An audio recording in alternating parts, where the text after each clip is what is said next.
sa simpleng pagpiprito. Nagkaroon sila ng negosyo.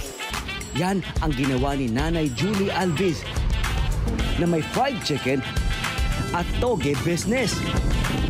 Kahit maliit ang puhunan, nagawan nila ng paraan dahil puno ng determinasyon at diskarte si Nanay Julie. Piliin natin kung ano yung magandang hanap buhay, makikisama sa mga mamimili.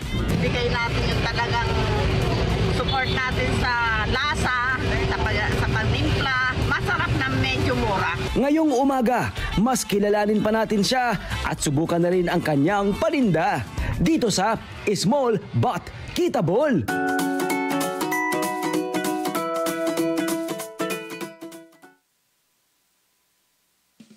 Palapakan! Husay talaga ng mga kababaihan. Ano nang pagnanay talaga eh. Yung pang dumiskarte sa buhay. Palapakan natin si Mami Julie Alves. Mami Julie, welcome po sa programa. Love, Tony Peta na Rafang. Morning sa inyong lahat. Yan. Sa mga customer mo. Magandang umaga. Magandang umaga po sa inyong lahat, yung mga customer ko, yung mga dati kong mga suki na noong 2013 pa hanggang ngayon. Wow! 2013 nag-umpisa negosyo. Yes. Pero balita ko, 7 taong gulang pa lamang, nagluluto ka na, ma'am. Oo, 7 taon pa lang ako. Ang negosyo ng nanay ko, sari-sari store. Kaya, lalo na ako sa mga tinda. So, lahat ng... Mulat ka na sa pagiging businesswoman. Ayun! Kaya naman! Simula sari-sari store, hanggang sa prutas, hanggang sa mga mga yung turon-turon, banana Q, yun. Lahat ang pwedeng itinda. Pero marami para po kayo nag-ibang trabaho. Nagbenta rin kayo ng... Nagtrabaho ako sa tiles ng Mariwasa. Tapos nakakontrata ako ng bedsheet sa hotel. Wow! Ang dami niyang diniskarte.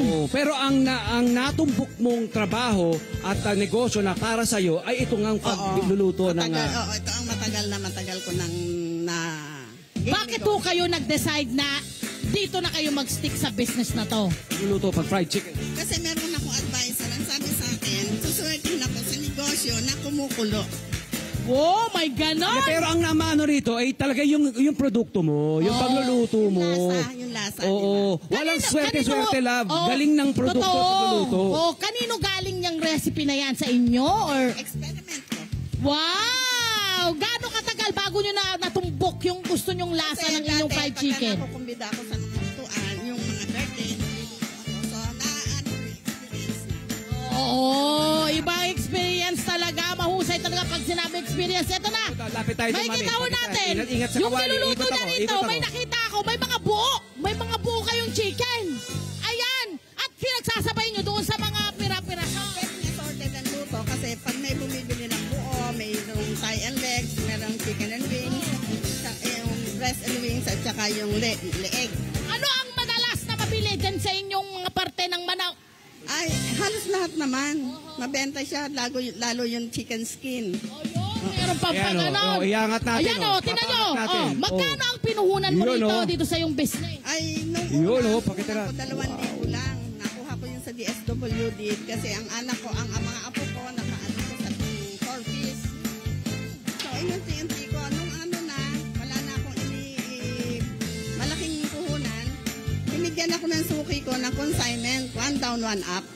Nice! Para hindi kayo mahirapan. Oh, kasi ang palakihin kong apo ay 5. Wow! Mami! Ay, di mo? Pagkatapos ng magpalaki ng mga anak, ito naman ang inaalagaan niya mga apo. Tama. Hindi po humihinto ang pagiging nanay. Tama. Hindi nanay ko sa ng pagiging nanay.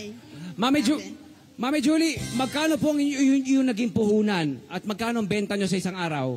Ay, maabot din ng katamtaman. Maayos na maayos. Maganda ang inyong mga kita. Ano ho, doon sa inyong kinikita, ano ho yung inyong parang pinagkagamitan? Ay, pagkain ng mga bata, pambayad sa utang, siyempre nag-aaral ang mga bata, pambayad sa bills, yun. Nakakaipon naman kaunti-kaunti for emergency. Ano pong kamada ng schedule nyo sa bawat araw? Anong oras kayo nagigising para mamili? Ako, kuya, alas 3, alas 4, gising na ako.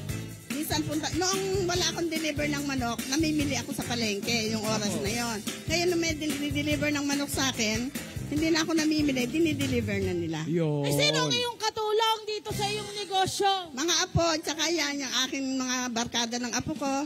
Pero sinusweldohan ko sila. Ang galing, my friend! Okay, ito ang gusto ko malaman. Kasi kadalasan, my friend, pag ganitong sariling negosyo ng pamilya, yung iba, hindi muna hindi nagpapabayad. Oo. Kasi tutulong mo talaga sila sa kanilang pamilya. Pero kayo, bakit ho kayo nag-decide na bayaran ho yung inyong mga apo? Una, may konsuelo ka ang mga apo ko na maging nasipag. Yes. Diba? At saka magpursige sila na sila ay magkapera. Ang inaano ko sa kanila, mag-ipon. Yun. Ang gusto nyong ituro sa kanila, kapag ikay gumagawa at masipag ka, may kikitain ka. Tama. Hindi pwedeng nakaganito lang. Oo. Nakaganyan lang, nakalahad lang ang kamay. Lola, tingin naman ng pambili ng ganyan. Hindi pwede na. Oo, hindi pwede yung cellphone, Lola, pengin pera, Lola. Tama. Very good, Lola. Hoy, makinig Ano ba kayo ang mga sikreto? apo. Ayan. Ha?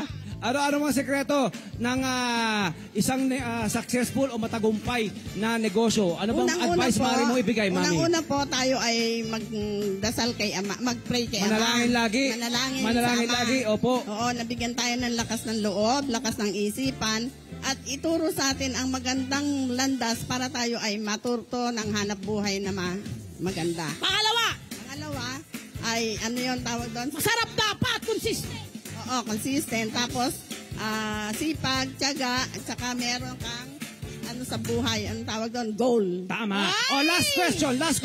Isang mabilis, Mami. Kayo ba ay may pangarap pa sa iyong tindahan na mapalaki ito? Kung papalarin po at ibibigay sa akin, sana po. At saka yung mga apo ko, gusto ko sila magkaroon na mamanahin nila yung business ko. Kasi meron pa akong iniisip na recipe na para doon sa balat ng manok, para umunlad, di ba? Wala, ikaw talaga. Kaya ang lakas-lakas mo eh. Oh, 72 years old, batang-bata pa. Napakalakas! Palapakan natin. Maraming Palakpakan salamat. natin. Hello po mga Kanet 25! Si Kuya Tony Pet po ito mula sa Love, Tony Pet and Everything. For more Love, Tony Pet and Everything updates, just click on our subscribe button and follow us on our Net25 social media pages at Net25 TV and at Net25 Entertainment Facebook. Magkita-kita po tayo!